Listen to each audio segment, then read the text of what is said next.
The Atlanta Braves have a few prospects that are actually four of them. Really, the four top prospects, I would rank them 1, 2, 3, and 4. You can argue for any of them to be number one, maybe not Spencer Schwellenbach, but let's start off with Spencer Schwellenbach.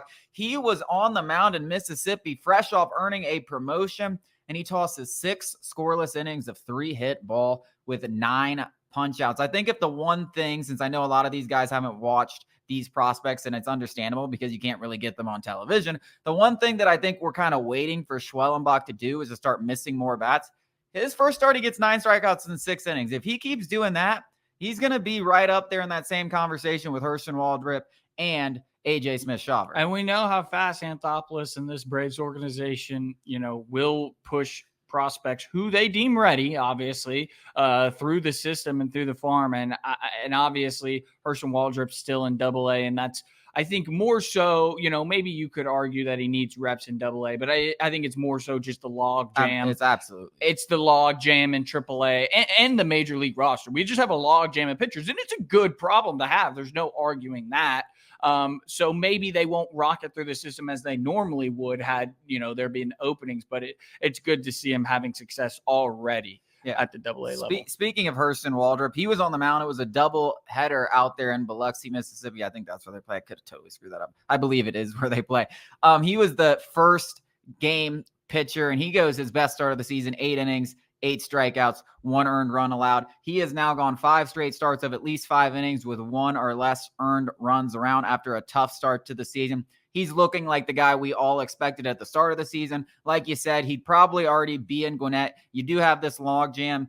I don't know when that's going to clear out, but there's going to be a certain point where Hurston Waldrip takes favor over somebody else, or they go to a 6-man rotation, because he's starting to show that he's ready for that AAA level. Yeah, there's no doubt about it. And everybody is obviously excited about Hurston Waldrip for, the right reasons. This stuff is absolutely nasty. He's one of the more pro-ready prospects because he went to college. He has that experience in college. And I think a lot of people were taken back by the first part of the season, to Chase's point, where he didn't even struggle. I mean, he got obliterated. He was getting hit. Him and AJ Smith-Shawver got obliterated at the beginning of the season. And this is what we kind of expected him to kind of settle in. And now he's kind of in that rhythm. Yeah, I mean, his ERA is down to 3.24 on the season. Schwellenbach's at 2.13. But the lowest of them all is Owen Murphy. And Owen Murphy is a guy that we haven't talked about a lot on this show, but we're going to be talking about a lot, because this guy didn't necessarily have the hype coming into the season, but the hype train is starting to roll, and I don't know if it's ever slowing down, because he's in high A Rome as a 20-year-old, which is pretty young to be in high A ball, and he is looks like a man amongst boys. I mean, we're talking about a guy with a 1.5 ERA through 7 starts. His last start earlier this week, he has 6 1/3 innings, 11 strikeouts. It's now, I think, his 6 out of 7 starts, or 5 out of 7 starts, where he's had 8 or more strikeouts. I mean, this is a guy that's not going to blow you away with 95-mile-per-hour heat, which tells you he's pitching. Yeah. And that's even almost more exciting than some guy that's blowing you away with 95-mile-per-hour heat, when he's getting that kind of swing and miss at a decent level in high A when you're 20 years old, without throwing at 98, 99 miles per hour. And he's not a guy that walks a lot of hitters. Really exciting prospect. And I don't know how much he has left to prove at the high A level. He could be in a promotion for Double-A, and all of a sudden that Double-A rotation, Hurston Waldrip, Schwellenbach, Owen Murphy, you got 3 of your top 4 prospects there. You might want to take a trip down to Mississippi, because I believe this is the last year they're going to be there. Yeah, and for a Braves farm system that ranks second to last, third to last, and a lot of baseball prospectus, all the rankings from across all the national outlets, they just consistently somehow produce talent. And it just so happens that 4 of the top 5 prospects, you can maybe even argue 5 of the top 5 prospects, are all pitchers. And what does this Braves, roster kind of have questions? It's not the position players, because they're all damn near locked in for the next decade.